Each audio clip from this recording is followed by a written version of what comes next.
Okay, I'd like to show you what's going on with the compressor that I purchased from you.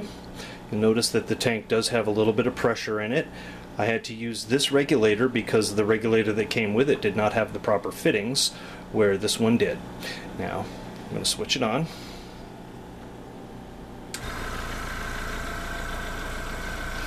Now, as I mentioned, the problem is it never shuts off. Notice that the tank is getting its pressure. I've got it set to 40 psi, which is twice my normal operating pressure. And even when it reaches 40 psi, which it's about to do in just a moment, the motor still will not shut off. Now, I checked all around for leaks. For example, here, I'm using this ribbon. You'll notice no air leaks. The ribbon is perfectly still. However, when I bring it back here,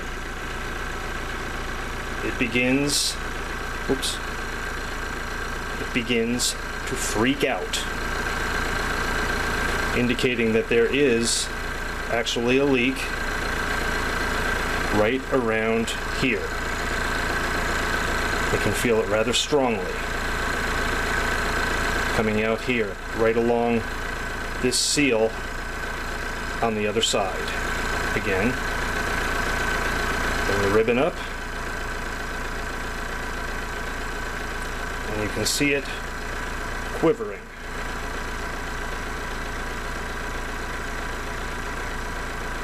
Where it does not do it anywhere else. Not here, near these fittings, or anywhere else. But back here, look at that.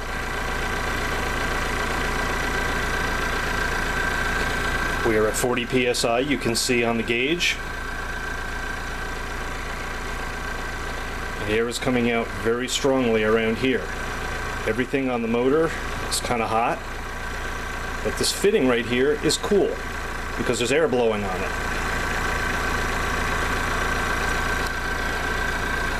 So I hope this illustrates the problem that I'm having, and I sincerely hope that either a fix can be recommended or a replacement can be arranged. Thank you.